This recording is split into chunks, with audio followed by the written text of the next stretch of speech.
প্রতিকূল এই পরিবেশের ভেতরে কোরআন শোনার জন্য যে আগ্রহ, যে ধৈর্য সহ্য দরকার আল্লাহ আমাদেরকে দিয়েছেন, বলেন আলহামদুলিল্লাহ।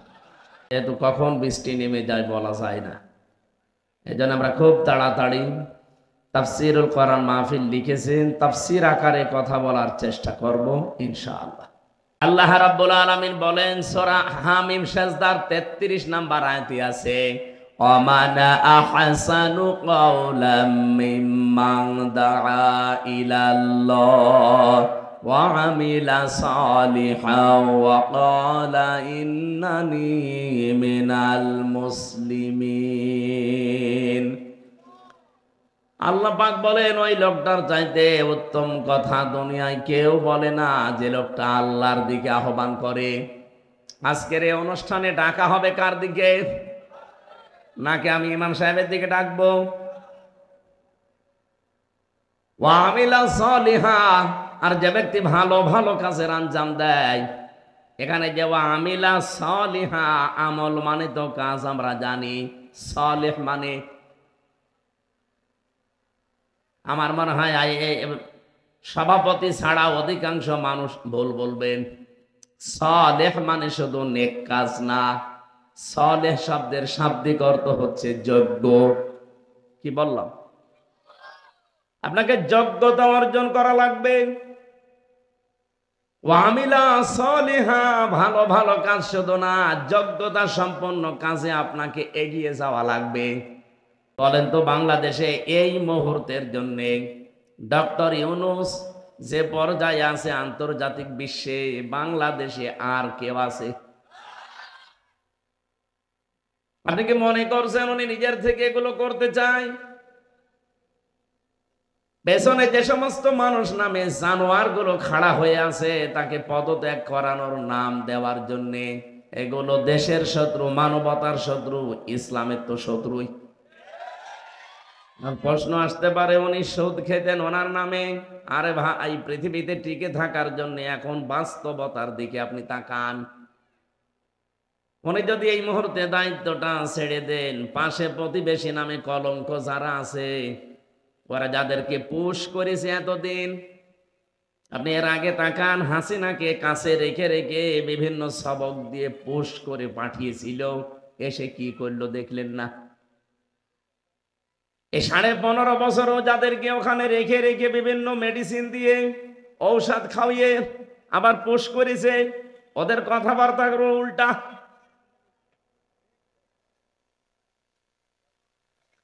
আন্তর্জাতিক বিষয়গুলো মোকাবেলা করার জন্য এই দেশে কেউ এখন জায়গায় দাঁড় হওয়ার মতো নেই।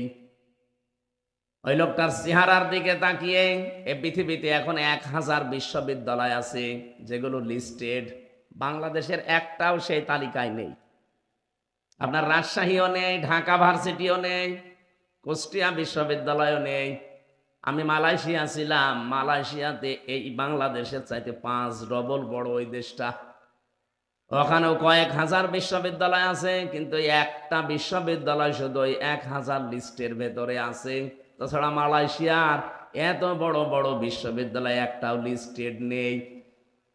কোথায় তারা বলেন? তাদের গবেষণার স্তরগুলো কোথায়? যত বড় বড় বিশ্ববিদ্যালয় পৃথিবীতে আছে, যারা 1000-এর মার্কিং করা, ওই স্যারগুলো সব ইউনূসকে স্যার বলে ডাকে। উনি যদি ওই সময় এসে দায়িত্বটা না নিত, সবচাইতে বেশি ক্ষতি হয়ে যেত এই দেশের মুসলিমদের। আপনি দেখেছেন জাতিসংঘের মহাসচিব পর্যন্ত টুপি মাথায় দিয়েছে, পাঞ্জাবি পরেছে। যোগ্যতা সম্পন্ন হওয়া দরকার আমাদের। এই জন্য শুধু আল্লাহর দিকে ডাকলেই হবে না, নিজ নিজ জায়গা থেকে আমাদের যোগ্যতা সম্পন্ন এখন হওয়া দরকার। অকলা ইন্নানি মিনাল মুসলিমিন, আর 3 নম্বরে সেই লোকটা বলবে যে আমি মুসলমান।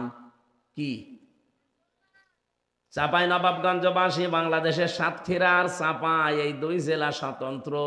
এখানে ইসলামী মাইন্ডের লোকজন বেশি এবং অত্যাচারও এই 2 জেলায় বেশি হয়েছে। কিন্তু বাকি তারপরও বলেন তো, ওয়াকালা ইন্নানি মিনাল মুসলিমিন, আমি মুসলমান, এই কথা বলার যোগ্যতা এখনো এই দেশে আমাদের হয়েছে না। হ্যাঁ, আপনি আল্লাহর দিকে কম বেশি মানুষকে ডাকেন, প্রতিদিন ডাকেন, 7 দিনে জমার দিন ডাকেন, হয়তো 2 ঈদে 2 বার ডাকেন, অথবা আপনি বিভিন্ন জায়গায় সিস্টেমে আল্লাহর দিকে মানুষকে ডাকেন, এটা আমিও মানি। ভালো ভালো কাজ যেখানে যা পান হালকা পাতলা হলেও করেন, কিন্তু আয়াতের বিধান তো ছিল 3টা। আপনি আল্লাহর দিকে ডাকবেন, ভালো ভালো কাজের আঞ্জাম দেবেন, আর নিজেকে প্রমাণ করা লাগবে, যে বলা লাগবে যে আমি মুসলমান। এই কথা বলার যোগ্যতা এখন এই দেশে অন্তত আমাদের এখনো হয়নি। কারণ আমি যদি বলি আমি মুসলমান, আমার কাছে ঘুষ থাকবে। আমি যদি বলি মুসলমান, আমার বউ বেপরদায় চলবে। বলি যদি আমি মুসলমান, আমার কাছে জেনা থাকবে। এগুলো নেই। কেউ যদি বলেন আমি কিছু করি না, কে বলেছে আপনি করেন না? আপনি যে বাড়ি বানিয়েছেন,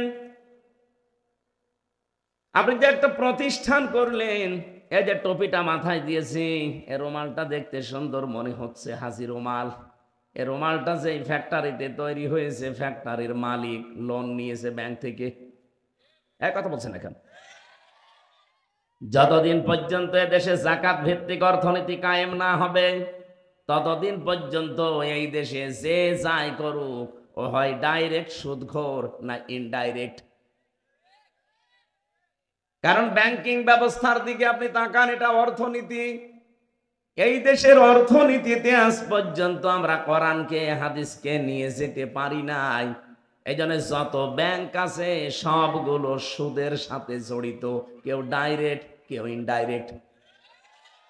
কারণ ইসলামী অর্থনীতির যে পার্টগুলো আমরা জানি, ওগুলো অ্যাপ্লাই করতে গেলে আমরা মানি না। ইসলামী ব্যাংকে যেগুলো আছে পঙ্খানো মানা সম্ভব না যতদিন রাষ্ট্রে ইসলাম কায়েম না হয়। এই যে মোশারাকা আছে, মোদারাবা আছে, মোরাবাহা আছে, বায়ে সালাম আছে, বায়ে ইস্তেসনা আছে, বায়ে মুআজ্জাল আছে, ওয়াহেদা আছে, প্রায় 28টা নিয়ম আছে ইসলামী অর্থনীতির। এগুলো সব একটা একটা করে কাজে লাগাতে হয়, ব্যক্তি থেকে শুরু করে মাঠ পর্যায় পর্যন্ত।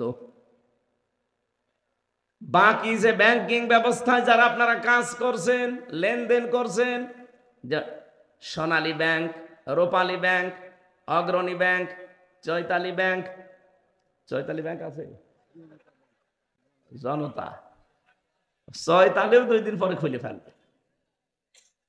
এরকম যত ব্যাংকিং ব্যবস্থা এই দেশে আছে, বলেন তো এখানে সুদ ডাইরেক্ট না ইনডাইরেক্ট? আপনি যে বলবেন আমি মুসলমান, কি করে বলবেন? আপনি ডাইরেক্ট না হলেও ইনডাইরেক্ট। এই রুমালটা, এই টুপিটা যে ফ্যাক্টরিতে বানিয়েছে, সুদের মাধ্যমে টাকা নিয়ে ওই ফ্যাক্টরি থেকে বানানো। আপনি বলছেন আমি তো টাকা নিয়ে কিনে নিয়েছি। আপনি কিনে নিলেন, কিন্তু লোকটা বানিয়েছে কিসের সাথে মিল করে? সুদের সাথে। বলেন বলেন। এই জন্য দেশটা আমরা এমন ভাবে তৈরি করতে চাই, যেখানে হালালকে হালাল জানার পর মানা যায়, হারামকে হারাম জেনে ছেড়ে দেওয়া যায়। এই জন্য হাদিস হচ্ছে মান ক্বারাল কুরআনা ফাস্তাযহারাহু ফাহাল্লা হালালাহু ওয়া হাররামা হারামাহু আদখালাহুল্লাহুল জান্নাহ। এই পৃথিবীর ময়দানে যে ব্যক্তি কোরআন পড়ে আর কোরআনকে ইজহার করার জন্য চেষ্টা করে, এখানে ইজহার শব্দের বাংলা অর্থ হচ্ছে বিজয় করা। কোরআনকে পড়ার পরে যারা কোরআন বিজয় করার জন্য চেষ্টা চালাবেন, এই শব্দের ব্যাখ্যা করতে গেলে এই এলাকায় বহু মানুষ আছে, তারা উল্টাপাল্টা ফতোয়া দেয়।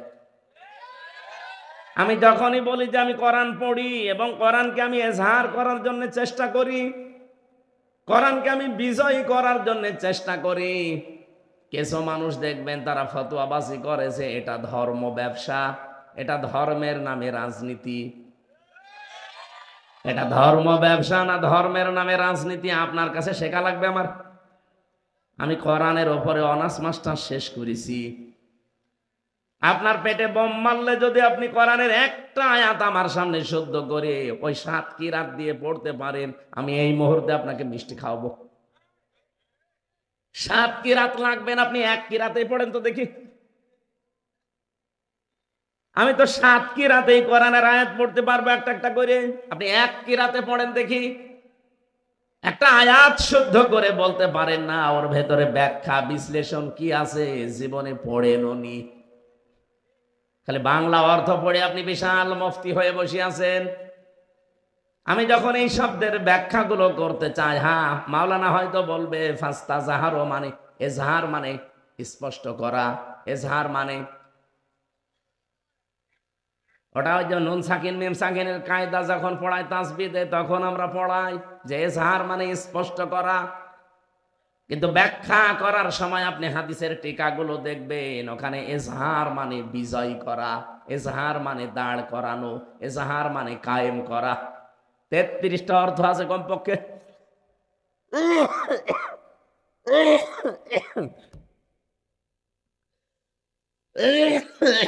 এটা কিছু না।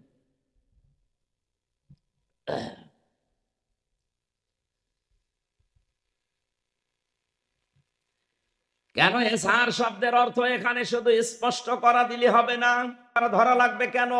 এরপরের 2টা শব্দের ব্যাখ্যা আছে। নবীজি এজহার বলার পরে 2টা শব্দ দিয়েছেন, এটা বলার আগে আবার মাঝখানে ফা দিয়েছেন। এটা যদি বিশ্ববিদ্যালয়ের ক্লাস হতো আমি আরো ডিপলি ভেতরে যেতে পারতাম, কারণ এমনও মানুষ বসে আছে যে ফা কি ও বোঝেই না। তো এটার ব্যাখ্যা করা আমার দরকার না, আমি শুধু একটা ইঙ্গিত দিলাম। ফা শব্দটা আরবি গ্রামার অনুযায়ী প্রায় 19টা অর্থে ব্যবহার হয়।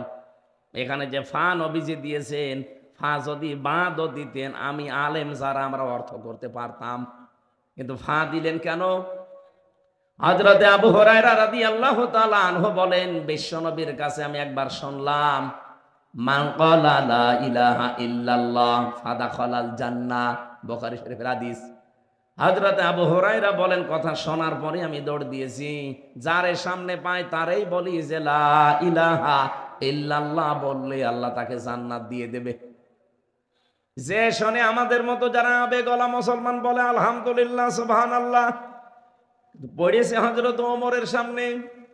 তিনি জিজ্ঞাসা করলেন মান ক্বালা, কে বলেছে এই কথা? তিনি বললেন বিশ্ব নবীর কাছে শুনে আসলাম, তিনি এখনো পর্যন্ত মসজিদে নববীতে বসা। বললেন চলো দেখি নবীর কাছে। আল্লাহর নবীর কাছে গিয়ে বলে, হে রাসূল আপনি এই কথা বলেছিলেন?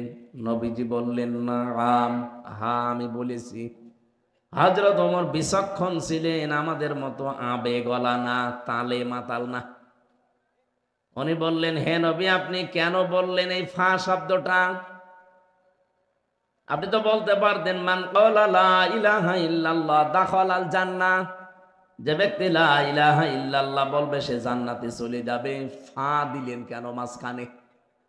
নবীজি বললেন ফায়ের ব্যাখ্যা হচ্ছে আইয়ুহাযিরা মা হারামাল্লাহ, যে ব্যক্তি লা ইলাহা ইল্লাল্লাহ পড়বে আর হালালকে হালাল হারামকে হারাম জেনে ছেড়ে দেবে, এই লোকটা জান্নাতে যাবে। ফা শব্দটা কত গুরুত্বপূর্ণ আপনি লক্ষ্য করেন। মান ক্বারাল কুরআনা ফাস্তাযহারাহু বলার পরে নবীজি কিন্তু শেষ করে দিতে পারতেন। ফা তো একবার বললেনই যে ফাস্তাযহারাহু, শব্দটা ছিল ফা, ইস্তাযহারাহু। কেন ফা দিলেন মাঝখানে? আবার দ্বিতীয় পয়েন্টে দেখেন ফা হাল্লা হালালাহু ওয়া হাররামা হারামাহু। ফা দেওয়ার যে 19টা অর্থ আছে এর একটা অর্থ এই, উপরে বর্ণিত কোনো বিষয় যদি আপনি সত্যি জীবনে করেন, পরের যে উপকার বা ক্ষতি আসতেছে এটা মাস্ট বি আপনার জীবনে হবেই। প্রথম 2টা শব্দ কি ছিল? কোরআন যে পড়ে আর কোরআনকে বিজয়ী করার জন্য চেষ্টা চালায়, কারণ কোরআন যেখানে বিজয়ী থাকে সেখানেই হালালকে হালাল আর হারামকে হারাম জেনে ছেড়ে দেওয়া সম্ভব হয়। এই কথা বললেন না কেন? কোরআন বিজয় না থাকলে আপনি হালালকে হালাল জেনেও মানতে পারবেন, হারামকে হারাম জেনেও ছেড়ে দিতে পারবেন না? পারবেন না। এই 54 বছর আমরা পারছি না। কত উদাহরণ আছে বাংলাদেশে। এই যে চাঁপাই নবাবগঞ্জের কোর্টে যান, কোর্টের ইট পর্যন্ত টাকা চাই। এই ঘুষ এখন আর ঘুষ নেই, এখন তো নাম পাল্টিয়ে দিয়েছে হাদিয়া, বকশিস। হযরতে মুআজ বিন জাবাল রাদিয়াল্লাহু তাআলা আনহু বলেন, আমি যখন ইয়েমেনের গভর্নর হয়ে যাচ্ছিলাম, ঘোড়ার পিঠে উঠব, রেকাবের ভেতরে পা দিয়েছি অলরেডি। নবীজি বললেন, দাঁড়াও, তোমাকে আমি একটা দেশের দায়িত্ব দিয়ে পাঠালাম, আমি জানি তোমার কাছে বিভিন্ন হাদিয়া তোফা আসবে। কি? খুজলাতাম মাদামাতান ফাইদা সারা রিশওয়াতান ফিদ্দিন ওয়ালাস্তুম বিতারিকিহি ইয়ামনাকুমুল ফাকরা ওয়াল হাজা আলা ইন্না রিহাল ইসলামি দাইরাতুন ফাদুরু মাআল কিতাবি হাইসুদার আলা ইন্নাল কিতাবা ওয়াস সুলতানা লা ইফতারিকান ফালা তুফারিকুল কিতাব ইলা আখিরিল হাদিস রাহু ইবনে মাজাহ। নবীজি বললেন, তুমি হাদিয়া তোফা গ্রহণ করতে পারো ওই পর্যন্ত যতক্ষণ হাদিয়া থাকে, কিন্তু কোন হাদিয়া তোফা যদি ঘোষের পর্যায়ে পড়ে যায় ওইটা আর গ্রহণ করা যাবে না। কিন্তু আমি দেখতে পাচ্ছি সময় এমন আসবে, তোমার প্রয়োজন দেখা দেবে, বাস্তবতা এমন হয়ে দাঁড়াবে যে ঘোষকে বাধ্য হবে মানুষ প্রয়োজনের তাকিদে গ্রহণ করতে। এরকম জায়গা বাংলাদেশে নেই। এক কথা বলেন না কেন? আমার কুষ্টিয়াতে যে ওসি সাহেবকে আমি পড়াতাম ওই 10 সালে, তার বেতন ওই সময় ছিল, আমার হালকা মনে আছে, খুব বেশি হলো 42,000 টাকা। 42,000 টাকা তার বেতন ওসি সাহেবের। অথচ তার ছেলে মেয়ে আর বউ 3 জন ঢাকায় ফ্ল্যাট ভাড়া করে থাকে। 50,000 টাকা শুধু ফ্ল্যাটের ভাড়া। বেতন তার 42,000, শুধু বাসা ভাড়ায় যদি শুধু বউ আর ছেলে মেয়ের পেছনে যায় 50,000। 2টা ছেলে মেয়ে বিশ্ববিদ্যালয়ে পড়ে, তাদের খরচ, স্ত্রীর খরচ, তার নিজেরও খরচ আছে। বলেন তো বাস্তবতা তাকে ঘুষ খেতে বাধ্য করবে কিনা? নবী যদি এমনি বলেন নাই, ওয়ালাস্তুম বিতারিকিহি ইয়ামনাকুমুল ফাকরা ওয়াল হাজা, তোমার প্রয়োজন এবং বাস্তবতা তোমাকে বাধ্য করবে, ওই নিষেধটা তুমি আর মানতে পারবে না। তখন আমার তো মনে হচ্ছে 1,500 বছর আগের কথা নবীজি কেবল 10 সালে বলে গেল। কথা বলেন না কেন? আপনি এই লোকটার দিকে তাকিয়ে বলেন তো, সে যদি ভালো হওয়ার চেষ্টাও করে কিন্তু ভালো হতে পারছে না, তাহলে তার বউ আর ছেলে মেয়েকে ঢাকায় রাখা ওই সময় চলবে না, হয় কুষ্টিয়ায়, নাই তার বাড়ি গোপালগঞ্জে ছিল, গোপালগঞ্জে রাখা লাগবে, যেখানে 5-7 হাজার টাকা হয়তো বাসা ভাড়া, খুব বেশি হলো খাবার দাবার দিয়ে ছেলে মেয়ে নিয়ে 30,000-এর ভেতরে শেষ। এইরকম জায়গায় রাখলে সে চলতে পারবে। কিন্তু তাতে স্ট্যাটাস, তার যে মানে যেভাবে সে চলাফেরা করে, তার ছেলে তার মেয়ে তার বউকে যেভাবে তুলেছে, ওই জায়গায় রাখতে হলে কমপক্ষে 1.5 লাখ টাকা মাসে উপায় করা লাগবে। তার প্রয়োজন দেখা দিয়েছে, বাস্তবতা সে সম্মুখীন হয়েছে, এই জন্য সে কোরআন শরীফ পড়তো আমার কাছে জমার দিন, আর মাঝে মাঝে দেখতাম তার কাছে হাদিয়া আসতো। একবার হাদিয়া এসেছে 10 লাখ টাকা। হেরোইন ধরা পড়েছিল, হিরোইন। বাংলাদেশের 2টা থানায় সবচাইতে বেশি ক্রাইম হয়, একটা কুষ্টিয়ার মডেল থানায় আর একটা সিলেটের বিশ্বনাথ থানায়। কারণ মাল পানি আসে তো বাইরে থেকে। হেরোইন 1 কোটি টাকার ধরা পড়েছে। ওই লোকটা এসে ব্যাগ নিয়ে বলছে, স্যার আমার এইটা নেন আর ওই জিনিস ছেড়ে দেন। আমার দিকে তখন আমি পড়াচ্ছিলাম সূরা বাকারার ওয়ালা তাকুলু আমওয়ালাকুম বাইনাকুম বিল বাতিল, আয়াতটা। আমার দিকে তাকিয়ে বলছে, হুজুর এটা নেবেন মানে আপনার পড়ালাম কি? আর আজকে এসে ভাগ্যে চক্রে ঘুষের আয়াত পড়িছে। হুজুর এটা তো ঘুষ না, এটা হাদিয়া। হ্যাঁ, আমারে ফতোয়া জিজ্ঞাসা, হাদিয়া আপনার সরকার হাদিয়া দেয় না, আপনার বেতন তো মাসে মাসে ঠিকই আসে, ওইটা আপনার জন্য বৈধ। এইটা এখন আর হাদিয়া নেই, এটা ঘুষের পর্যায়। ওই সময় দেখলাম আমার সামনে লোকটাকে গরম দিল, আমি কোরআন শরীফ পড়ছি আর তুমি ঘুষ দাও, তাড়িয়ে দিল। পরবর্তীতে নিয়েছে কিনা আমি জানি না। তো এইরকম হাদিয়া তোফা যদি মাসে অন্তত 5টা আসে, ওর বেতন নেওয়া লাগে। 5টা আসলে মনে করেন 50 লাখ, 10 লাখ করেও যদি দেয় আরো বেশি আসে। কারণ ওই 2 থানায় যদি ওই সময়ে জানতাম যে বাংলাদেশে কয়েকটা থানা আছে, যদি ঢাকা থেকে বদলি হয়ে কেউ এই সমস্ত থানায় আসতে হয়, কমপক্ষে 50-60 লাখ টাকা উপরওয়ালাকে দেওয়া লাগে। উপরওয়ালা মানে আল্লাহ তাআলা। ওই যে বেনজির ছিল, বেনজির, নজির ছাড়া এই আল্লাহর অলি। এরপরে আরো নিচে কিছু ছোটখাটো অলি আছে, তাদের পর্যন্ত দিয়ে, এরপরে আছে মন্ত্রী, সচিব, আমলা, এদের দিয়ে দিয়ে এ পর্যন্ত। তো একটা ওসি যদি বদলি হতে 50-60 লাখ টাকা দিয়ে আসা লাগে, তো 1-1.5 বছর 2 বছর থাকে, ওই টাকা তোলা লাগবে না? ওই বেতন নিয়ে যদি ওই টাকা উপায় করা লাগে, কিয়ামত হয়ে আর একবার কিয়ামত হবে, তাও পাবে না। আমার তো হাদিস পড়ার পরে মনে হচ্ছে নবীজি মনে হয় বাংলাদেশে ছিল। আপনি দেখেন, ও লাস্তুম বিতারিকি ইয়ামনাকুমুল ফাকরা ওয়াল হাজা। হে সাহাবী, সময় এমন আসবে তোমার প্রয়োজন হয়ে পড়বে, তোমার হাজত দেখা দেবে, তুমি এই হাদিয়া তোফা তখন না নিয়ে পারবা না।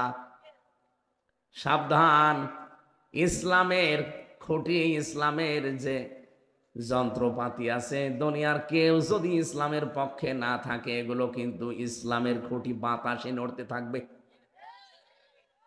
কে বলছেন? আলা ইন্না রিহাল ইসলামি দাইরাতুন ফাদুরু মাল কিতাবি হাইসুদার। আলা ইন্নাল কিতাবা ওয়াস সুলতান লা ইফতারিকান। অতি শীঘ্র এমন কিছু মানুষ দুনিয়াতে আবির্ভাব হবে, তারা বলবে কোরআন শরীফ আর রাজ্য রাজনীতি আলাদা। এই চাপাই নবাবগঞ্জে বলে নাই? এই কথা বলা লাগবে। আপনার যে বিষয়ে জ্ঞান নেই, আপনি মুখ খুললেন কেন? ওয়ালা তাকফু মা লাইসা লাকা বিহি ইলমুন। যে বিষয়ে জানো না, কথা বলবা না। কে বলছেন? বলেন বলেন। ইন্নাস সামআ ওয়াল বাসারা ওয়াল ফুআদা কুল্লু উলাইকা কানা আনহু মাসউলা। তোমার অন্তর, তোমার কান, তোমার চোখ কিয়ামতের দিন সব আমার আল্লাহর কাছে জিজ্ঞাসিত হবে। যে বিষয়ে জানো না, ও বিষয়ে কথা বলা জায়েজ নেই। এ ফতোয়া কার? আপনি কোন কারণে বলতে গেলেন যে কোরআন শরীফ আর রাজ্য রাজনীতি আলাদা? 618 জায়গায় আমি কোরআন দিয়ে রাজনীতি করা লাগবে, 918 জায়গায় আমি পেয়েছি। আমার চাইতে যারা বড় বড় মাথা আলাও আছে, তারা তো আরো বেশি পাবে। আপনার শুধু মাথায় আছে, মাথার ভেতরে মনে হয় মগজ নেই, শুধু গোবর আছে। এই কারণে আপনি এই কথা বললেন। শেষের কথা ছিল কি? ফালা তুফারিকুল কিতাব। সাবধান, কিতাবের রাজনীতি থেকে জীবনেও তোমাকে আলাদা করবা না। কারণ তুমি একটা দায়িত্ব নিয়ে যাচ্ছ, দেশের একটা এলাকার। ও চাপাই নবাবগঞ্জবাসী, যে কথা বলতে চাই, কোরআন যদি এই দেশে এজহার না হয়, বিজয় না হয়, আল্লাহর কসম আপনি হালালকে হালাল জেনে মানতে পারবেন না, হারামকে হারাম জেনে আপনি ছেড়েও দিতে পারবেন না। বাস্তবতা, প্রয়োজন এবং হাজত আপনাকে বাধ্য করবে। আমার এই গাড়িটা এই চাপাই থেকে যদি আমি রাত 11:30টায় এখানে ছেড়ে দেই, কুষ্টিয়া পর্যন্ত যেতে কমপক্ষে 3-4 জায়গায় আটকাবে পুলিশে। সব ঠিক আছে, গাড়ির কাগজপত্র, ড্রাইভিং লাইসেন্স, গাড়ির রোড পারমিট সব ওকে, ড্রাইভারের ড্রাইভিং লাইসেন্সও আছে। তারপরেও কাজ খুলে দিলে বলবে হুজুর দোয়া চাই। যদি বলি দোয়া করে আসলাম, না, যে দোয়া নিয়ে আসলেন ওই দোয়া দিয়ে যান। এখন যেহেতু তারা রাত জেগে আছে, বলেন তো, যদি 1000-2000 করেও দেওয়া লাগে, 7-8 জন করে থাকে, 2000 করে যদি 1-5 জায়গায় দেওয়া লাগে, খালি দোয়াই দেওয়া লাগবে 10,000। এখন ওদের উপর রাগ করেই করবেন কি? ওরা বলে ফেলে হুজুর রাগ করবেন না, কারণ এই দোয়া শুধু আমরা একা নেই না, এই দোয়া আবার উপরে দেওয়া লাগে। এরকম যতগুলো গাড়ি থেকে আমরা দোয়া পাই, প্রতি রাতে যদি অন্তত 50,000 টাকা দোয়া পাই, উপরে আমার 30,000 চলে যায়, আর আমরা এই ছোটখাটো গুলো 20,000 দোয়া খাই। এখন ওরা যদি চেষ্টা করে যে না আমি ওইসব ঝামেলাই নেই, আমি লা ইলাহা ইল্লাল্লাহ, কাউকে কিছু বলবো না, কোনো গাড়ি ধরবো না, হবে? ওর গাড়ির চাকরি থাকবে না এমন জায়গায় বদলি করে দেবে, পুলিশ লাইনে রেখে দেবে, থাক সুবহানাল্লাহ পড়।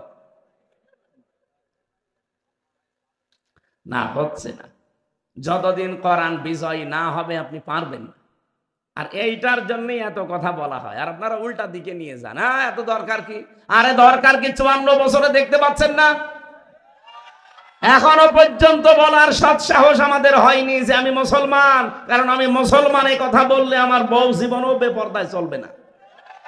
আমি মুসলমান এই কথা বললে আমার ব্যবসা সুদের সাথে জড়িত হবে না। সে পরিবেশ এখনো হয়েছে। একটা ছাগল বিক্রি করতে চাই, তারপরও মানুষকে চাঁদা দেওয়া লাগে। এই দেশে এখনো আমরা আছি। জানা আমাদের নাম যে বাবা রেখেছিল কি? হরে কৃষ্ণ হরে রাম। কি রেখেছিল?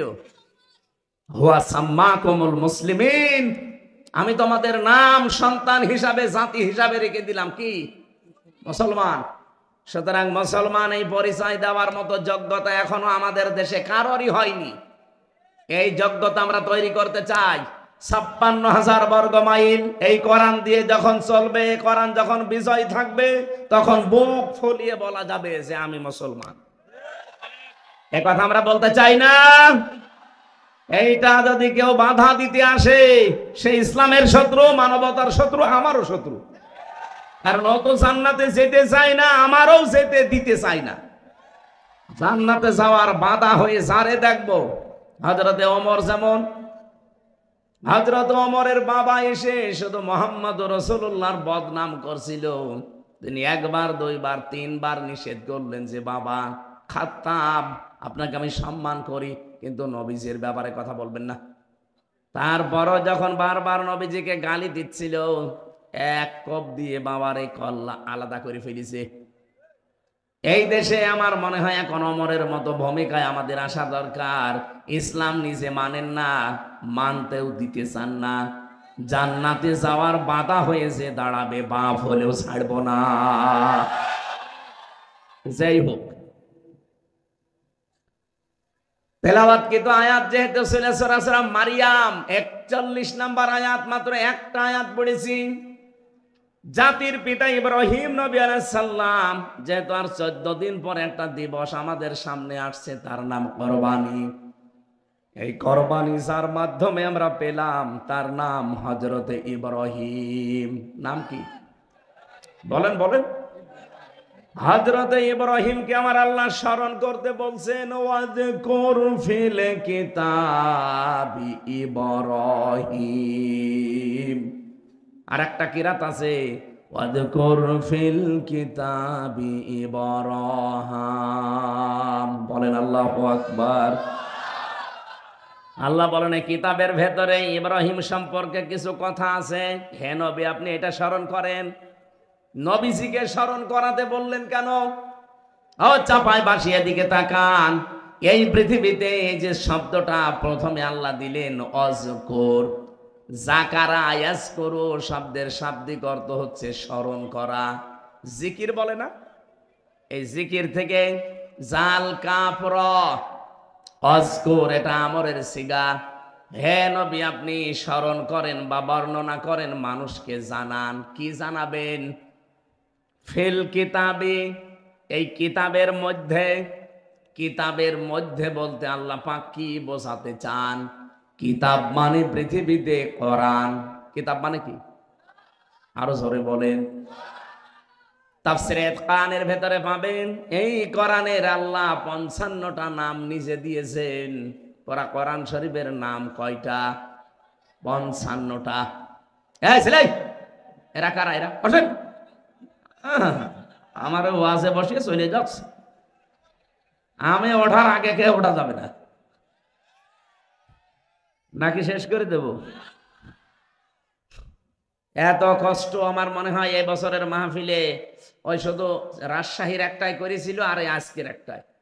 এরা মেশিন লাগিয়ে পানি ছেঁকেছে আপনাদের জন্য, আর আপনারা চলে যাচ্ছেন কোন কারণে? হ্যাঁ, এই মোস্তফা ভাই তার লোকজন সাথে নিয়েছে, কষ্ট। আমি সেই এসেছি রাত মনে হয় 3টার দিকে, এই এসেই দেখতেছি তারাই লেগে আছে এর পেছনে।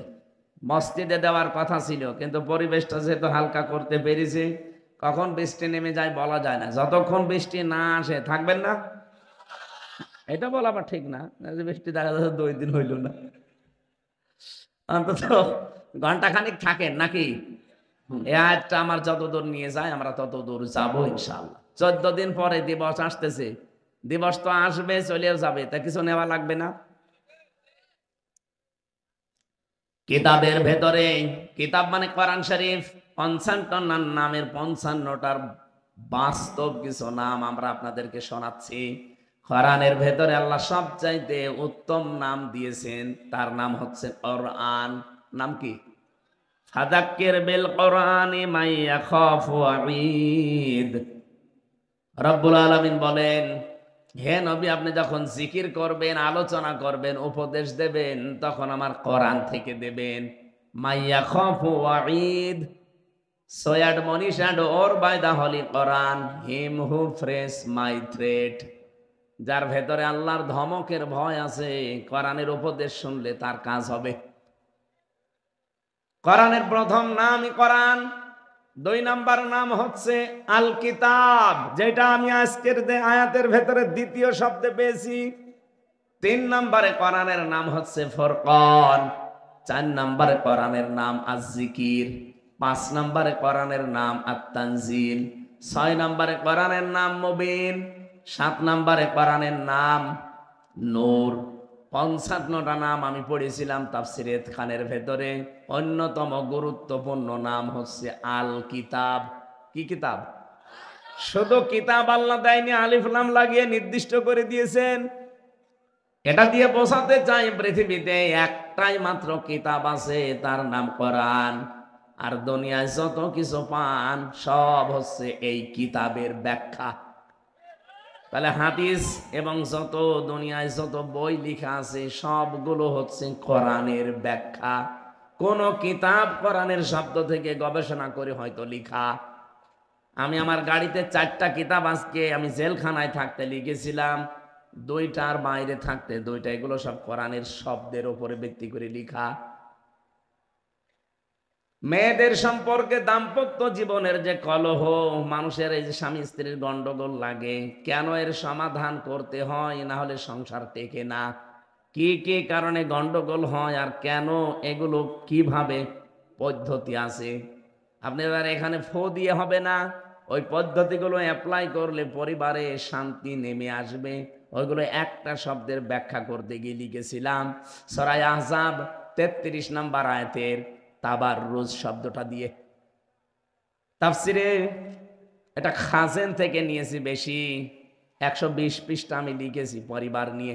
কারণ জেলে যাওয়ার পর এটা আমি উপলব্ধি করতে পেরেছি যে অনেক মানুষ জেল খাটতেছে শুধু বোর কারণে। হয় বউকে তালাক দেওয়ার কারণে, অথবা যৌতুকের কারণে, অথবা মারধর করার কারণে, অথবা মেরে ফেলেছে এই কারণে। এখনো পর্যন্ত যে জল্লাদ আছে ঢাকায়, এই কিছুদিন আগে যেটা মরে গেল শাহজাহান জল্লাদ, ওইটার পরে আর একজন দায়িত্ব পেয়েছে, ওর নাম ইলিয়াস জল্লাদ। ও মাঝে মাঝে আমার ফাঁসির কন্ডেম ছেলে এসে আমার জিজ্ঞাসা করতো, হুজুর আর পারি না। কেন? আপনি তো ভালো জায়গায় আছেন, আপনি তো জল্লাদ। কারণ একটা ফাঁসি দিলে আপনার 4 মাস মাপ, আর আমাদের তো কোনো মাপ নেই। আজ 22 বছর জেল খাটতেছে। অপরাধ কি করেছিলেন? বলছে আমি সৌদি ছিলাম, 17 বছর সৌদি আরবে কাজ কারবার করে দেশে এসে বিয়ে করলাম। গেছি হয়তো 20 বছর বয়সে, 17 বছর ছিলাম, কত বছর হয়? 37। এসে হয়তো 38 39 বছরে বিয়ে করেছি। বিয়ের বছরে আমার বর সাথে আমার মার সাথে মিল নেই। কিছু মাকে দিলে বর মন পাওয়া যায় না, আর বউকে কিছু দিলে মার বোন শুধু খাবো খাবো করে। এরকম পরিবার দেশে নেই। আজ হাজারো পরিবারে আমার মনে হয় বউ আর শাশুড়ির এই ছোট মনের কারণে আমরা অনেক স্বামী মানসিক রোগী হয়ে যাচ্ছি।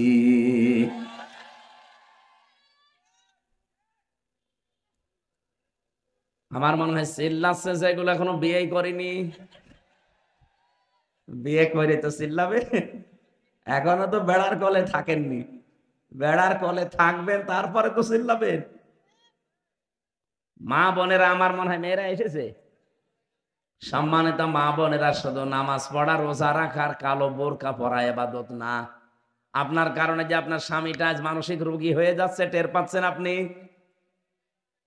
আপনার কথা মতো চলতে গেলে মা বাবার মন পাওয়া যায় না, মা বাবার কথা মতো চলতে গেলে আপনার বিছানায় পাওয়া যায় না। কথা বলেন না কেন? এখন ও লোকটা করবে কি? শেষ পর্যন্ত ধুকে ধুকে ওই পলাশ সাহার মতো নিজের অস্ত্র নিজে মাথায় রেখে মরে যায়। অত মরে গিয়েছে, যাক বেঁচে গেল। না, মরে গেলে তার বেঁচে যায় না, তা তো যাক গেল, ওর জীবনে আর কিছু নেই। কিন্তু আমরা যে পলাশ সাহা ছিল এএসপি, আমরা এরকম বহু স্বামী আছি মানসিক যন্ত্রণায় মৃত মানুষের মতো বেঁচে আছি। সম্মানিত মা বোনের রেকর্ড হচ্ছে, সারা দুনিয়া যাচ্ছে। মা বোনদেরকে হাতে পায়ে ধরে বলছি আমি আপনাদের খুব ভালোবাসি। কিয়ামতের দিন হাজারো মেয়ে লোক জাহান্নামে যাবে শুধুমাত্র এই ছোট মনের কারণে, ছাড় দিতেই পারে না। মা যারা বসে আছে, মা যদি মনে করে আমার ছেলের জন্য আমার বেটার বউকে আমি একটু হালকা ছাড় দিলাম, কি আসে যায়, শান্তি সুখ যত আপনার ছেলে পায় একটু, আপনার সমস্যা কি? বউ যদি মনে করে না আমার স্বামী এই 25-30 বছর পর্যন্ত ওর মা বাবাই তোর পেছনে শ্রম দিয়েছে, আমি তো আর ছিলাম না, আমি তো কেবল 3 দিন এসেছি, আমি একটু ছাড় দিয়ে চলি, ও যতদিন মা বাবা আছে অন্তত হক আদায় করুক। একটু যদি মনটা উদার করে নিজের মা বাবার মতো মনে করে ছেড়ে দেয়, পরিবারের জীবনে কোনো স্বামী আলাদা হবে না। এ চাঁপাইনবাবগঞ্জে আলাদা হওয়ার সিস্টেম নেই না ভাই, ঠিক হচ্ছে না। মা বোনেরা আশা করছি মনটা একটু ব্রড মাইন্ডের করেন, এই ন্যারো মাইন্ডের হওয়া বাদ দেন। আপনি নিজেও জান্নাতে যেতে পারছেন না, আমাদেরকেও জান্নাতে যাওয়া থেকে বঞ্চিত করছেন। আমার কুষ্টিয়ায় আমি যেখানে, যেমন এখানে ঈদের নামাজ যেখানে পড়ায় প্রায় 11 গ্রামের মানুষ, 11 গ্রামের মানুষ আপনি হিসাব করেন, কমপক্ষে ওখানে মাওলানা এনামুল হক শাফি সাহেব এতদিন ইমাম ছিলেন, উনি মারা যাওয়ার পরে লোকজন আমারে নিয়েছে। 11 গ্রামের আপনি হিসাব করেন কত লোক হতে পারে। এক গ্রামে যদি 1000-1500 মানুষ হয়, এতগুলো মানুষ এক জায়গায়। তো উনি যখন কামেল পাশ করে আসলেন এই এলাকায়, উনি বললেন যে আমি এলাকায় থাকতে চাই না, আমি চলে যেতে চাই দূরে কোনো জেলায়। লোকজন বলছে বাবাজি কামেল পাশ করে মাওলানা, তখন তো বলতো টাইটেল পাস, টাইটেল পাস করে আসলে আর চলে যাবা মানে? উনি ওই সময় একটা উদাহরণ দিয়েছিলেন ঈদগায় নামাজ পড়াতে, আমার আজও মনে আছে, ভালো করে শুনবেন, কারণ জ্ঞানী মানুষদের এক একটা কথা ওটা পাথর পাহাড়ের চাইতেও ভারী। উনি বললেন দেখেন আমি এলাকায় থাকতে চাই, সেই ছোটবেলা থেকে আপনাদের কাছে আমি কারো ছেলে কারো ছোট ভাই এইভাবে আস্তে আস্তে মানুষ হয়েছি।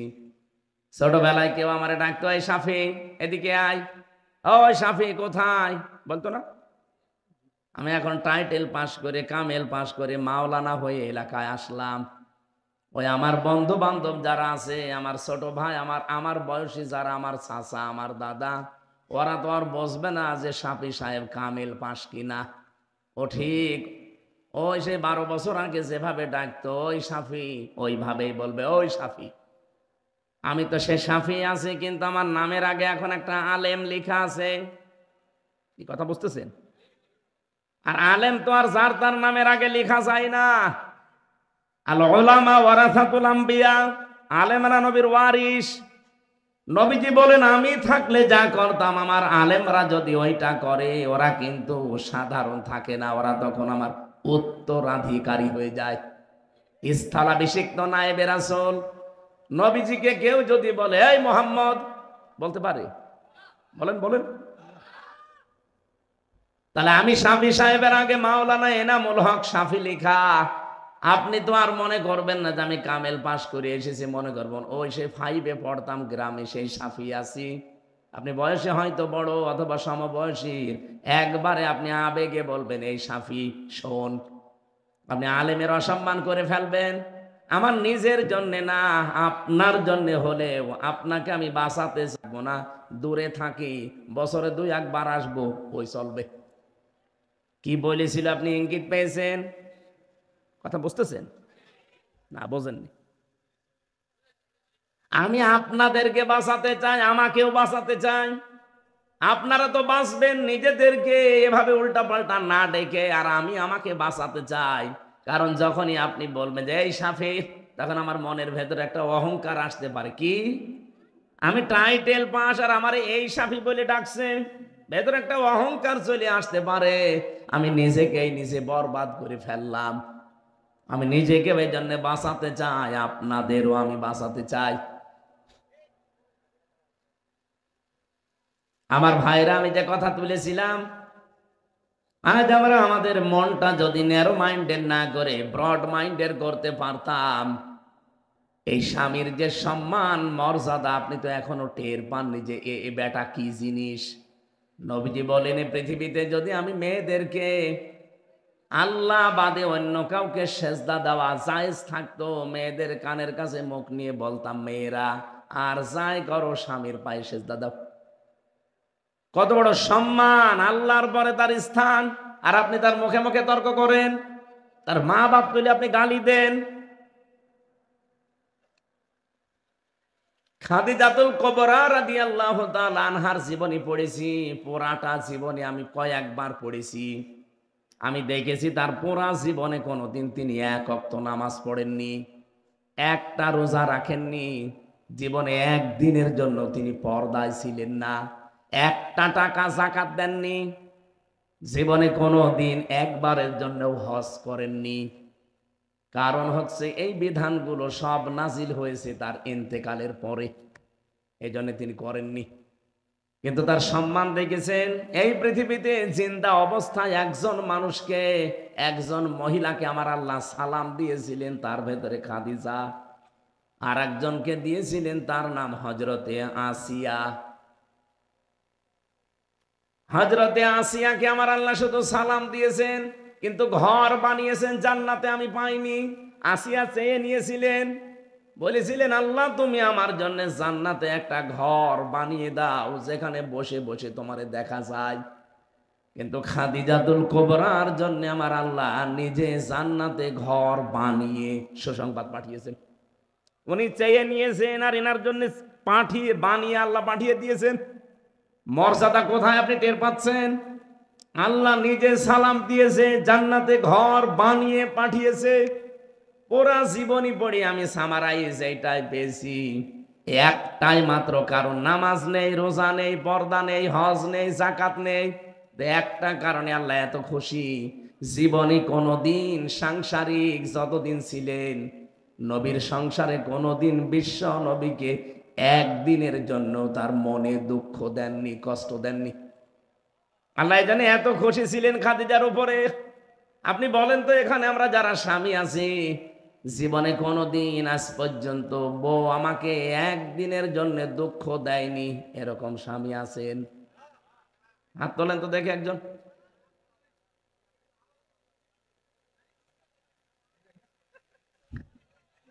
হুজুরও তুলতে পারিনি, তার দুঃখ পেয়েছে। আমিও পারিনি। আমি মিথ্যা কথা বলবো কেন? মুরব্বী বেরিয়েছে না? না ভাই, আপনি হাসছেন কোন কারণ?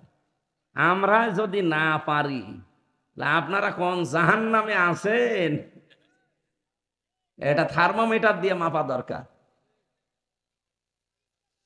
সম্মানিতা মা বোনেরা, না হচ্ছে না, আমার মনটা ভেঙে গেল। কার বাড়ি এসে খাবার খেলাম আজকে, তাহলে মনে হয় বাড়ি আলাও এখনো অসন্তুষ্ট।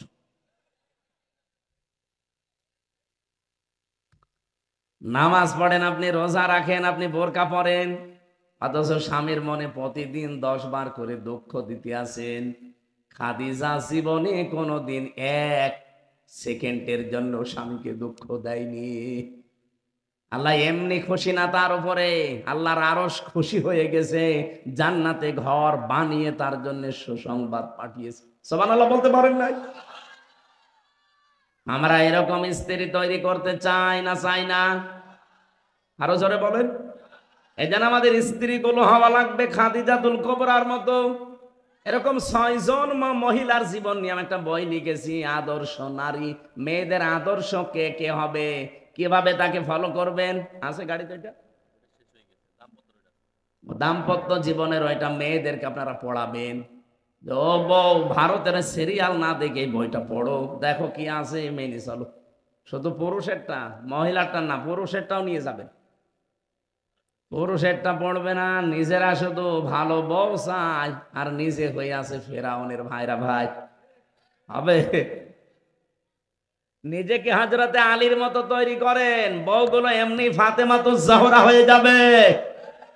মেয়েদেরকে আহ্বান জানাচ্ছি, কষ্ট আমি জানি আপনাদের, তারপরও একটু স্বীকার করেন। আমি যে কিতাবের আলোচনা তুলেছিলাম, আমি ওই লাইনে যেতে চাই। রব্বুল আলামিন কোরআনে কারীমকে কিতাব নামে আখ্যা দিয়েছেন। এই জন্য এই কিতাবের ভেতরে আল্লাহ আলোচনা দিচ্ছেন আমাদের বাবা যিনি ইব্রাহিম। আল্লাহ বলেন কেমন ছিল জানো? ইন্নাহু কানা সিদ্দীকান নাবিয়্যা। একদিকে ইব্রাহিম ছিল সিদ্দিক, সত্যবাদী। 2 নম্বরে হযরত ইব্রাহিম ছিল নবী। কি ছিল? এখন এই দুইটা শব্দের আমি হালকা ব্যাখ্যা করব। দেখেন তো, সিদ্দিক এবং নবী কি জিনিস এটা? সিদ্দিক মানে সত্যকে সত্য জানার পরে যারা মেনে নেয় তারা আল্লাহর কাছে সিদ্দিক, সত্যবাদী। শুধু সত্য কথা বললেই সিদ্দিক হওয়া যায় না, শুধু সত্য কথা বললেই তাকে সত্যবাদী বলা যায় না। সিদ্দিক মানে সত্যকে সত্য জানার পর দুনিয়ায় একদিকে আমি একদিকে, এই রকম সিদ্ধান্ত যারা নিতে পারে তাদেরকে বলা হয় সিদ্দিক। কি বলা হয়? বলেন বলেন। স্মরণ করেন ওই সময়ের কথা, আল্লাহ উদাহরণ দিচ্ছেন। এইদিকে তাকান। وَإِذْ قَالَ إِبْرَاهِيمُ لِأَبِيهِ آزَرَ أَتَتَّخِذُ أَصْنَامًا آلِهَةً إِنِّي أَرَاكَ وَقَوْمَكَ فِي ضَلَالٍ مُبِينٍ।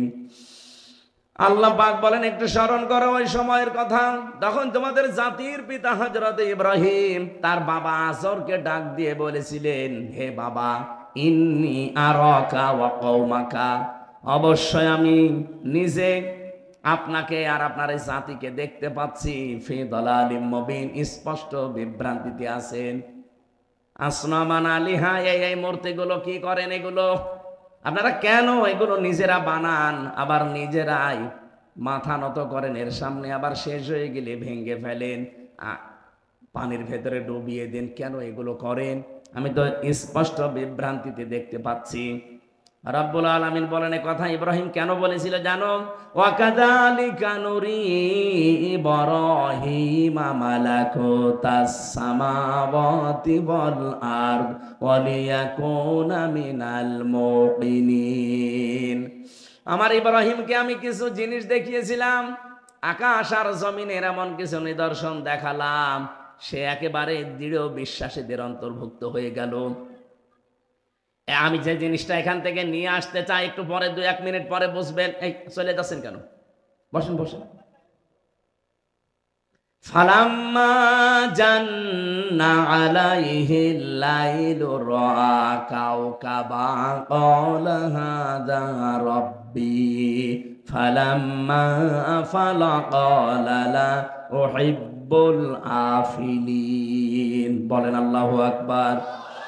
আমি যে তাকে আসমান জমিনের বিভিন্ন নিদর্শন দেখালাম, কি দেখিয়েছিলাম? প্রথম হযরতে ইব্রাহিম দেখলেন ফালাম্মা জান্না আলাইহিল লাইলু রাআ কাওকাবা, রাতের বেলা দেখলেন আকাশে কিছু তারকা জ্বলজ্বল করছে। তিনি বললেন ক্বালা হাযা রাব্বি, এইটাই আমার রব হবে। কিন্তু যখন ওটা রাতে মিলিয়ে গেল, তিনি বললেন না, ক্বালা লা ইউহিব্বুল আফিলিন, যেটা অস্তমিত হয়ে যায় ওইটা আমি ভালোবাসি না, পছন্দ করি না। রব মানা তো দূরের কথা। ফালাম্মা রাআল কমারা বাসিগান ক্বালা হাযা রাব্বি ফালাম্মা ফালা ক্বালা লা ইল্লাম ইয়াহদিনি রাব্বি লাকুনান্না মিনাল কওমিদ দাল্লিন। এরপরে তিনি রাত যখন গভীর হয়ে গেলে দেখলেন আকাশে একটা বড় চাঁদ। চাঁদের দিকে তাকিয়ে বললেন, এটা আমার রব। ভোরবেলার দিকে আস্তে আস্তে যখন ওটা মিটিয়ে গেল, অস্তমিত হয়ে গেল, হারিয়ে গেল, বললেন না, যেটা মিটে যায় হারিয়ে যায় ওইটাকে আমি মানি না। আমি তো একটা বিভ্রান্তির ভেতরে পড়ে গেলাম।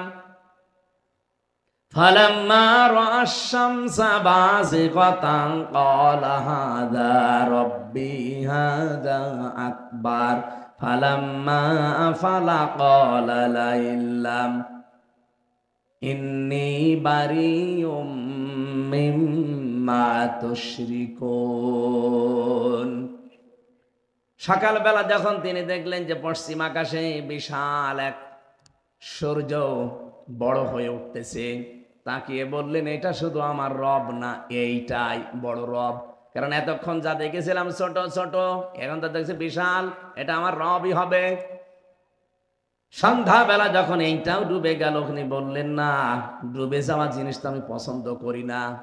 রব হওয়া দূরের কথা, জাতির লোকেরা ক্বালা ইয়া কওমি ইন্নী বারিউম মিম্মা তুশরিকুন।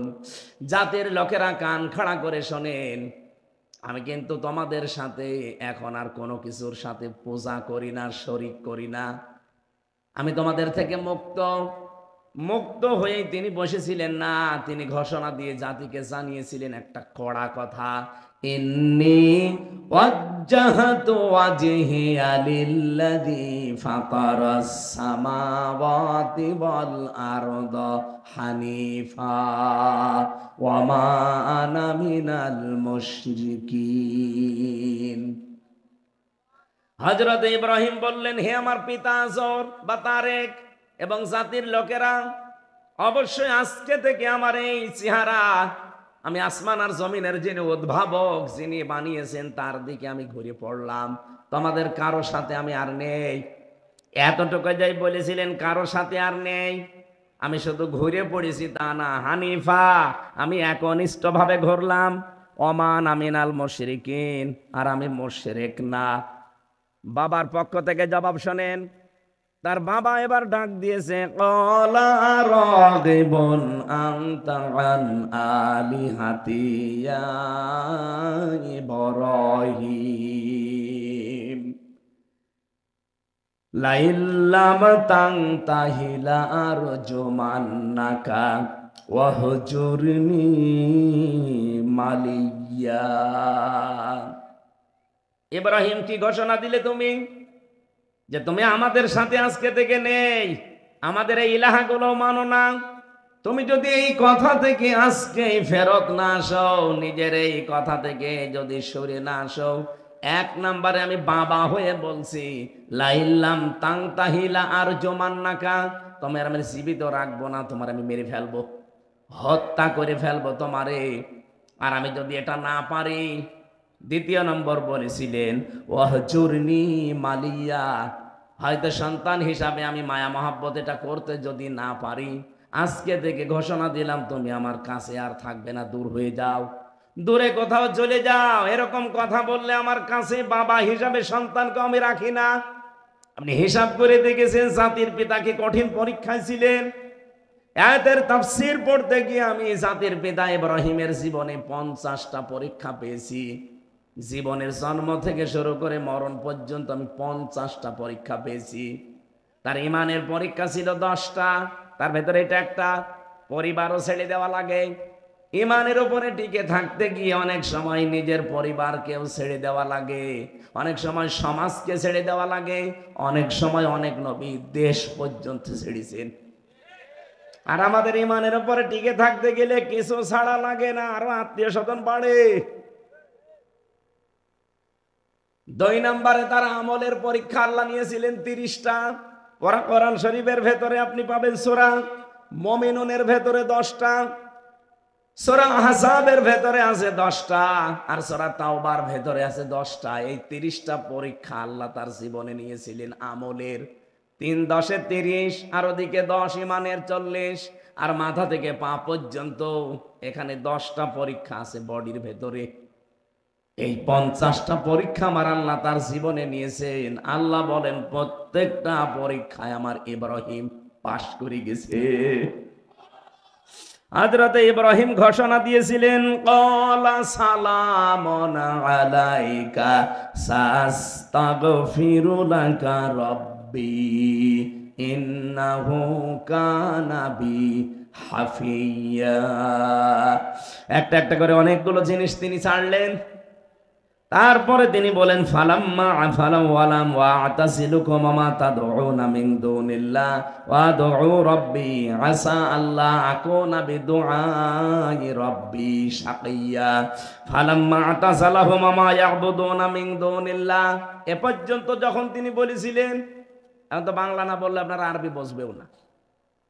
তিনি প্রথম নম্বরেই বললেন, হে আমার বাবা, আপনি আমাকে হয় মেরে ফেলতে চান অথবা দূরে সরিয়ে দিতে চান, আমি আপনার জন্য আল্লাহর পক্ষ থেকে শান্তি কামনা করছি। আল্লাহ যেন আপনাকে শান্তি নিরাপত্তা দেয়, আর আল্লাহ আপনাকে যেন মাফ করে দেয়। আমি জানি আমার আল্লাহ অতি দয়ালু মালিয়া, জোরে বলেন হাফিয়া, জোরে বলেন সুবহানাল্লাহ। 2 নম্বরে তিনি জাতির লোকের কাছে দাঁড়িয়ে বললেন, আজকে থেকে আমি তোমাদের থেকে ইতিজাল মানে বিচ্ছিন্ন হয়ে গেলাম, ছেড়ে দিলাম তোমাদেরকে। আল্লাহ বাদে যাদের ইবাদত তোমরা করো তাদের সাথে আমি আর নেই।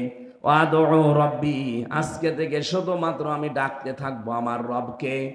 ওয়াল হাসা আল্লাহ কোনা বিদুআই রাব্বি শাকিয়া, আমার আশা যে আমার আল্লাহ কোনদিন আমার ডাক না শুনে পারবেন না, কোনদিন তিনি আমাকে হতভাগ্য করবেন না।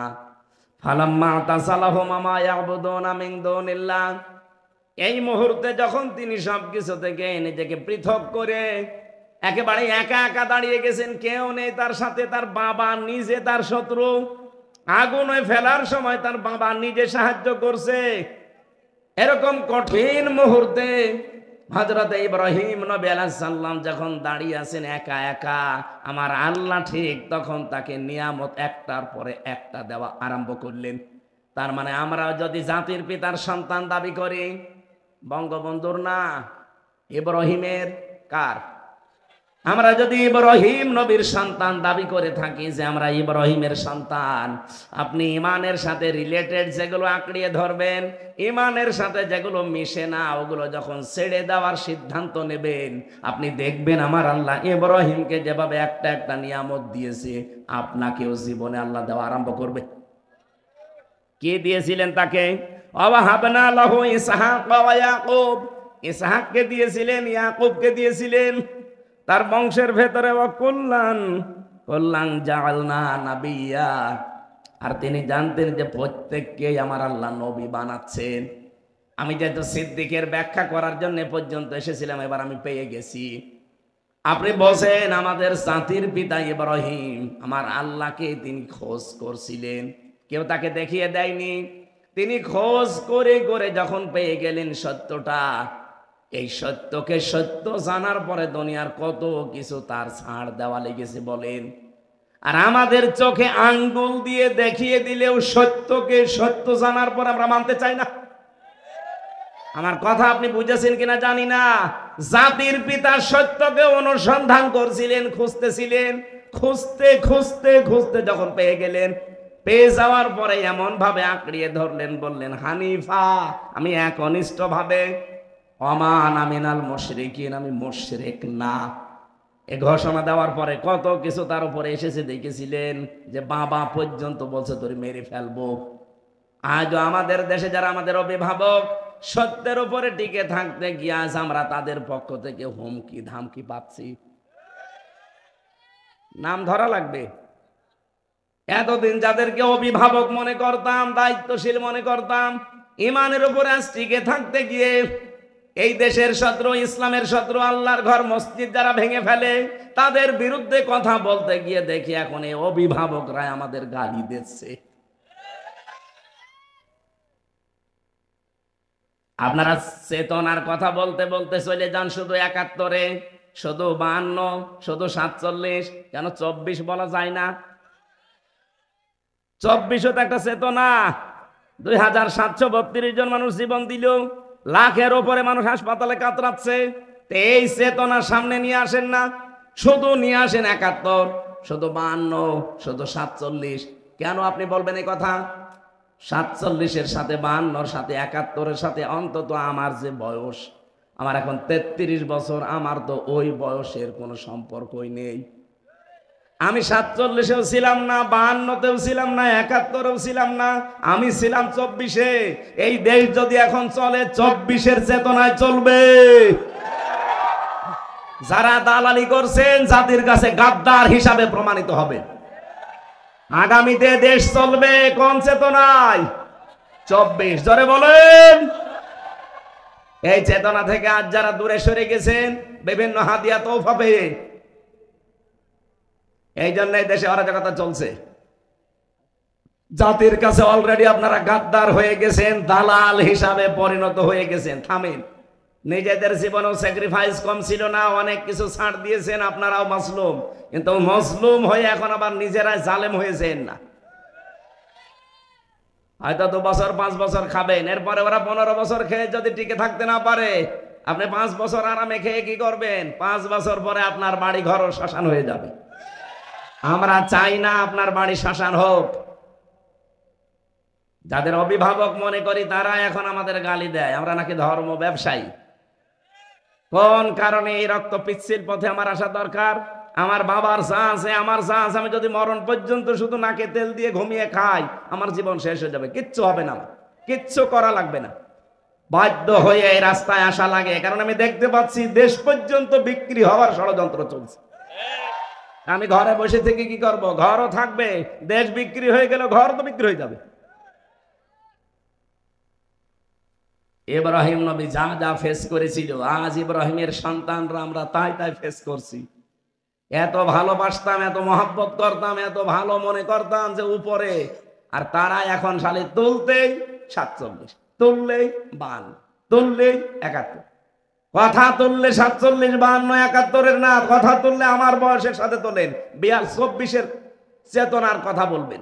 কারণ আগামী জুন মাসের ১০ তারিখে জুলাই ঘোষণাপত্র দেওয়া লাগবে, আর এটা দেওয়ার ওয়াদা অলরেডি অন্তর্বর্তীকালীন সরকারে যারা আছে তারা দিয়েছে। জাতির সাথে তামাশা না করে ১০ তারিখ ওটা দিয়ে দিন, ওইটা দিয়ে দেবেন, ওই অনুযায়ী দেশ চলবে। তখন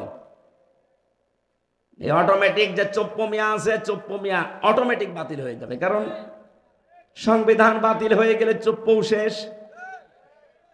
তখন ২৪-এর চেতনায় দেশ চললে এই ৯ মাসে যেভাবে দেশটা দাঁড়িয়ে গেছে, ৫ বছরে দেশ মালয়েশিয়ার উপরে চলে যাবে। আরে ভাই, আমি তো সারা বিশ্বের মানচিত্র বাস্তবতা তো বুঝি, আমি তো আন্দাজে বলছি না, দেখে এসেছি। মালয়েশিয়া দাঁড়িয়ে গেছে ২০০৪ সালের পর থেকে, সিঙ্গাপুর দাঁড়িয়ে গেছে ২০০৪ সালের পর থেকে। তারা মাছ বিক্রি করে খায়। সিঙ্গাপুর বাংলাদেশের চাঁপাইনবাবগঞ্জের চাইতেও ছোট। চাঁপাইনবাবগঞ্জে মাথাও মাছ ৪১ কিলো হবে না, এর চাইতে বেশি। ওই সেই গোদাগাড়ির পর থেকে আরম্ভ করে কনসার্ট পর্যন্ত হিসাব করে দেখেন, অন্তত ৪৫-৫০ কিলো হয়ে যাবে। অথচ সিঙ্গাপুর এদিকে ওদিকে মাত্র ৪২ কিলো, চারিদিকে সাগর, কিচ্ছু নেই ওই দেশে, শুধু পাথর, চারিদিকে সাগর আর মাঝখানে শুধু পাথর। এর উপরে যদি দেশটা ওরা মাছ বিক্রি করে খেত, ২১-২২ বছরে দাঁড়িয়ে গেছে, আমরা দাঁড়াতে পারি না ৫৪ বছরে। দাঁড়াবো কি করি? বরণের লুঙ্গি পর্যন্ত চুরি হয়ে যায়। কিন্তু বঙ্গবন্ধু কি চুরি হয়েছিল? কম। এত চোর থাকলে হয়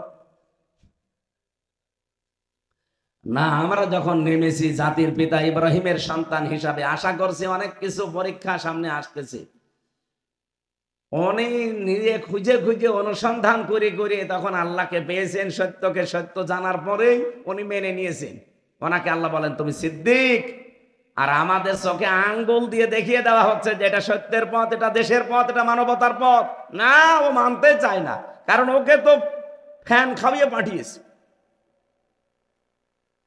তিনি ২ নম্বরে ছিলেন। তাহলে সত্যকে সত্য জানার পরে যারা দ্বিধাহীন চিত্তে প্রশ্ন ছাড়া মেনে নেবেন, এই মানুষগুলো কিয়ামতের দিন সিদ্দিকে আকবর আবু বকরের সাথে উঠবেন। হযরতে আবু বকর, তিনি শুধু আবু বকর ছিলেন, কিন্তু যখনই নবীজির মেরাজের এই কাহিনী বিশ্বাস করার পরে তিনি বললেন, হে নবী, আপনি যদি বলেন সারা জীবন নদীর পানি মহানন্দ এদিকে চলছে এদিকে চলছে, হঠাৎ মহানন্দর পানি এমনি উঠতেছে, আমি তাই বিশ্বাস করব? নবীজি বললেন, ও আবু বকর, তুমি এত বড় কঠিন বিষয় বিশ্বাস করে নিলে প্রশ্ন ছাড়া? তোমাকে তো আমি আজকে খালি হাতে ফেরত দিতে পারি না। আজকে থেকে তোমার নাম আমি একটা লকব লাগিয়ে দিলাম, তুমি আবু বকর না, তুমি আবু বকর সিদ্দিক। এই জন্য সত্যকে সত্য জানার পরে যারা প্রশ্ন ছাড়া দ্বিধাহীন চিত্তে মেনে নেবেন, কিয়ামতের দিন তারা উঠতে পারবেন সিদ্দিকে আকবর। এবং আমাদের বাবা, যিনি জাতির বাবা, হযরতে ইব্রাহিম, তিনি সিদ্দিক তার সাথে। বলেন সুবহানাল্লাহ। 2 নম্বরে ইব্রাহিম নবী ছিলেন নাবিয়া। নাবিয়া মানে, নবী শব্দের শাব্দিক অর্থ হচ্ছে সংবাদ বাহক। নবীটা নাবা থেকে এসেছে। নাবা শব্দটার বাংলা অর্থ হচ্ছে ব্রেকিং নিউজ। আপনি এই নিউজ শব্দটা ইংরেজি থেকে আপনি লিখতে আরম্ভ করেন, দেখেন NEWS নিউজ। এন দিয়ে যদি নর্থ ধরেন, ই দিয়ে যদি ইস্ট ধরেন, ডাব্লু দিয়ে যদি ওয়েস্ট ধরেন, আর এস দিয়ে যদি সাউথ ধরেন, তাহলে তামাম দুনিয়ার কিছু বাকি থাকে? বলেন না কেন? আল্লাহ পাক বলেন, নবী ইব্রাহিম তামাম পৃথিবীর সব আমি আল্লাহ খবর তার কাছে দিয়েছিলাম।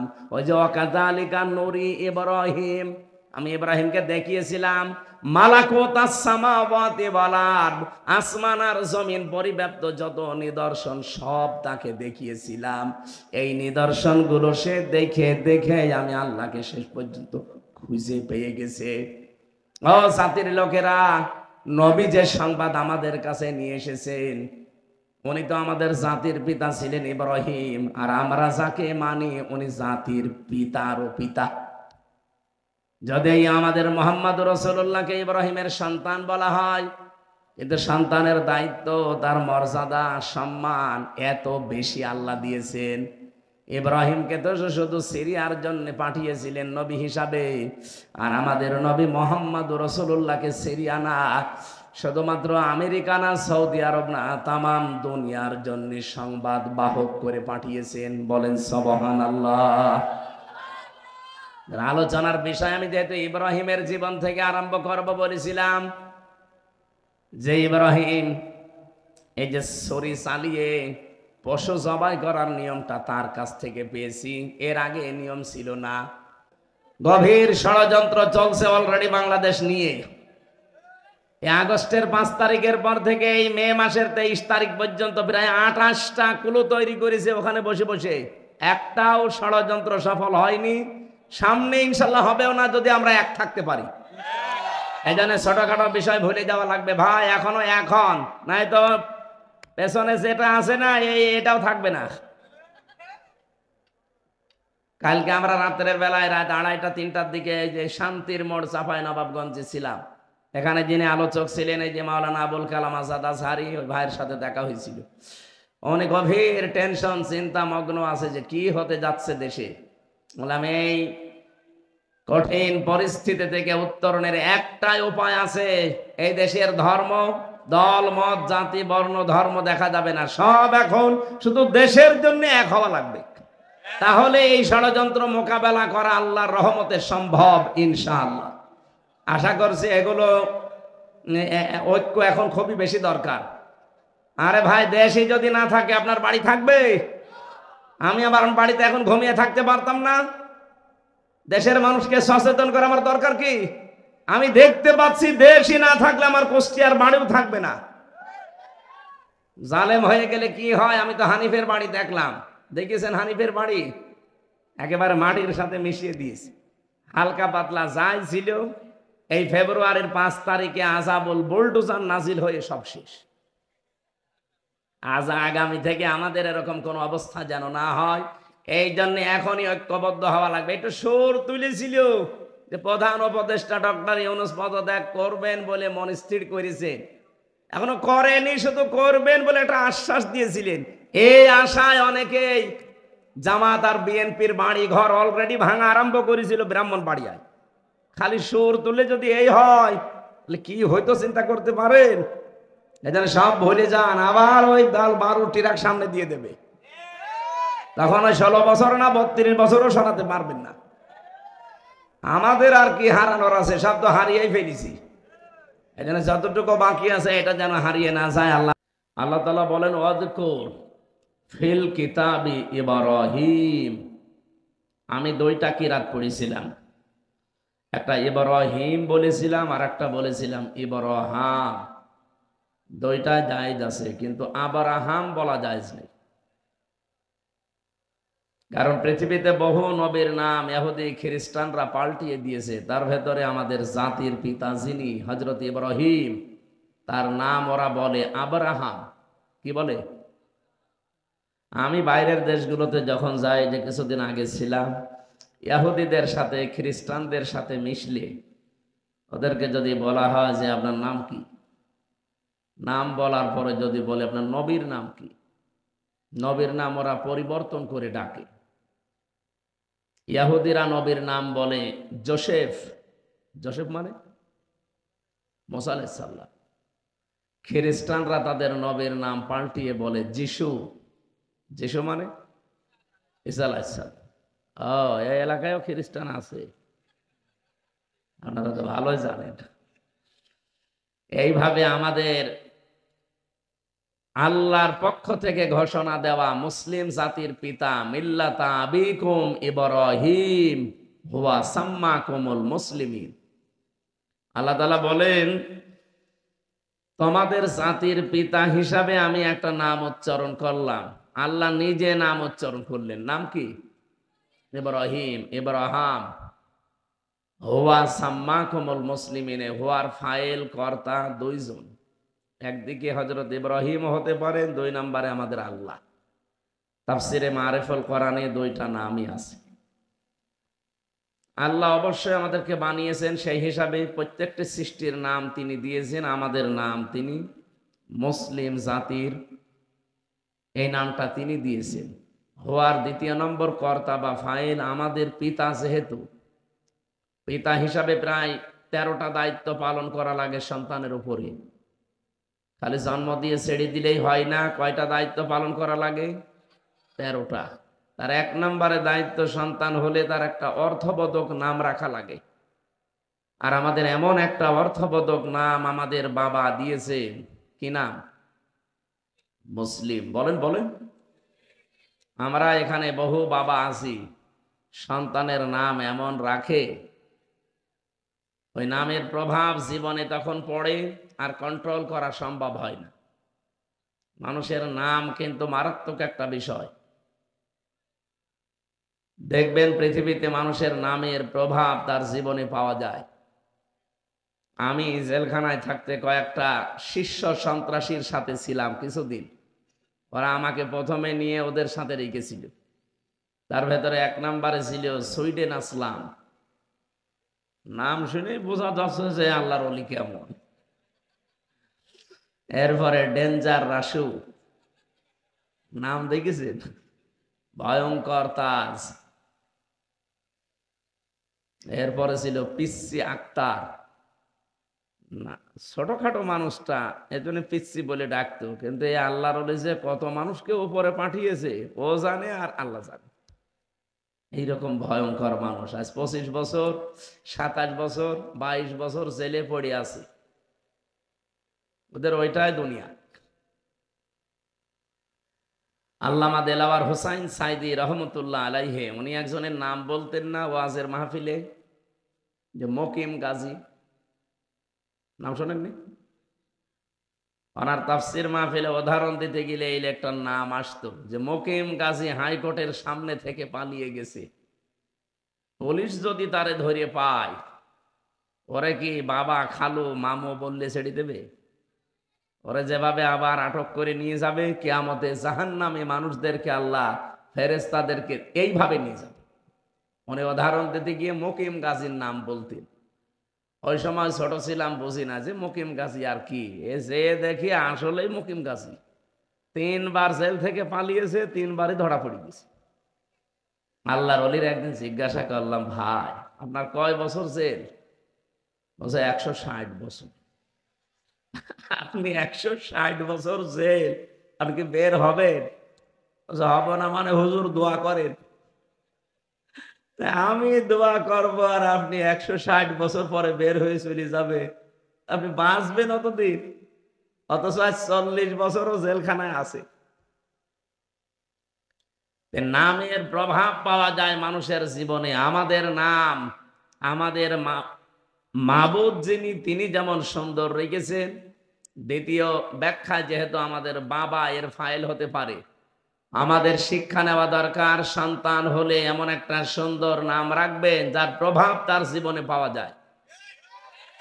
আপনি যদি নাম রেখে দেন, মনে করেন নাম রেখেছেন ডেঞ্জার। ডেঞ্জার মানে কি? বিপজ্জনক, ভয়ঙ্কর। এই জন্য নাম বুঝে শুনে রাখবেন। আমরা দেখি এদেশে বহু মুসলমান এ বিষয়ে সচেতন না, এমন নাম রাখে, ও কি মুসলমান না হিন্দু ও ছাতা বোঝা যায় না। বলেন তো, যিনি পালিয়ে গেলেন তার যে 2টা ছেলে মেয়ে, এই 2টা ছেলে মেয়ের নাম শুনে আপনি কি বুঝবেন? পুতুল, জয়। বলেন আপনি কি বুঝবেন? সে কোন জাতি বুঝবেন আপনি? আপনি নিজেই বলেন। একটা অর্থবোধক নাম রাখা যায় না? নিজের নামটা তো ভালোই রেখেছিল, শেখ হাসিনা মানে বুড়ো সুন্দরী। শেখ মানে বুড়ো, হাসিনা মানে সুন্দরী। আসলে তো বুড়ো সুন্দরী। এমনি আমার দাদা পাগল হয়ে গেছে না? বলেন কি আশ্চর্য বিষয়! এই 15.5 বছরে ধোঁকা দিয়ে বোকা বানিয়ে রেখেছিল আমাদের, যে আমাদের স্বামী স্ত্রীর সম্পর্ক। তা আপনার সাথে স্বামী স্ত্রীর সম্পর্ক হয় কি করে? আপনি কি এখনো মুসলমানি দিয়েছেন? আর আপনার যে বয়স, এই বয়সে মুসলমানি দেবেন, আপনি হাজাম পাবেন কোথায়? ওনার যে বয়স, এই বয়সে এখন বুড়ো হাজাম লাগবে না? আপনি ছোটখাটো হাজাম নিয়ে যাবেন, ও লজ্জায় বলবে সি। সুতরাং দাদা যদি এখন এই শেষ বয়সে এসে মুসলমানি দিতে রাজি হয়, তাহলে বুড়ো হাজাম আমরা খুঁজি, উনি মুসলমানি দিক। এরপরে বিয়ের কথাবার্তারা এগুলো নেই। এই হকার এক সাংবাদিক আছে ওই দেশে, ময়ূখ। ও কিছুদিন পর পরে আমার মনে হয় ওরে পাগলা কুত্তায় কামড় দেয়। কি বলে দেখেছেন? বলছে এ দেশ আর থাকবে না, এ দেশ শেষ হয়ে যাবে। ওই ফেনী চট্টগ্রামের মাঝে যে চিকন বর্ডার আছে, এখান থেকে নাকি ছেদ করে ওই জায়গাটুকু ওনারা নিয়ে নেবে। আরে ভাই, আপনারা কি যৌতুক নেবে? আর মেয়ে তো পালিয়ে গেছে, যৌতুক কিসে? পালানো মেয়ের কোনো যৌতুক হয়? বিয়েই তো মানি না, জামাইও মানি না, বিয়ে মানি না। বিয়ে জামাই মানবো যেই দিন, সেই দিন অন্তত যৌতুকের জন্য কিছু চাইলে হালকা পাতলা দিতে পারে। তারপরও কথা আছে, আমাদের যে ধর্ম, এ ধর্মে তো যৌতুক দেওয়া জায়েজ নেই। যদিও চাঁপাইনবাবগঞ্জে অনেক মুসলমান এখনো মনে হয় যৌতুক নেয়, আছে, এলাকায় আছে। যৌতুকের টাকা না নিয়ে পায়খানা করে খেয়ে ফেলবে। না না, আমি হাসির জন্য বলি না। পায়খানা করে খেয়ে ফেললে একটা গোনা হবে। কয়টা? যৌতুক নিলে ডবল গোনা হবে। একটা তো কবিরা গোনা, আর একটা জুলুমের গোনা। যারা যৌতুকের জিনিসপত্র, টাকা পয়সা, মোটর সাইকেল, ফ্রিজ, টিভি যাই নিয়েছেন, আজকে শেষ করে যেয়ে ফেরত দেওয়া লাগবে। ফেরত দেবেন কারা? ফেরত দেবেন কারা? হাত তোলেন তো দেখি। এলাকায় মনে হয় এই প্রচলন নেই, আলহামদুলিল্লাহ। সম্মানিত ভাইরা, আমরা কোরআনে কারিম থেকে যেহেতু কথা বলার জন্য বসেছি, এই বিষয়টা কোরআনে আছে, হাদিসে আছে, এই জন্য টাচ দিয়ে দিলাম। যৌতুকের বিষয়ের সাথে মুসলমানদের সম্পর্ক নেই, এটা আছে হিন্দুদের সাথে। ওরা বিয়ের দিন মেয়েকে যা পারে একবারে সব দিয়ে দেয়। আমাদের ধর্মে কি ওইটা আছে? বলেন বলেন। এই জন্য ওনারা ওনাদেরটা মেনে চলুক, আমি নিষেধ করি না, কিন্তু আমাদেরটা আমরা যেন ওলট পালট করি না ফেলি। বিশ্ব নবী নিজে কোনোদিন বিয়ে করতে যৌতুক নিয়েছিলেন? আরো জোরে বলেন। এমনকি কোন বিয়েতে তার 11টা বিয়ে, 13টার নাম শুনি আমরা, 11টা তো বিয়ে, 2জন দাসী। বলেন কোন দিন তিনি একটা বিবাহে কোন বরযাত্রী সাথে করে নিয়ে গেছে? চাঁপাই নবাবগঞ্জে বরযাত্রী যাওয়ার সিস্টেম নেই না, এটা ইসলাম না, এটা হিন্দুদের কালচার থেকে এসেছে।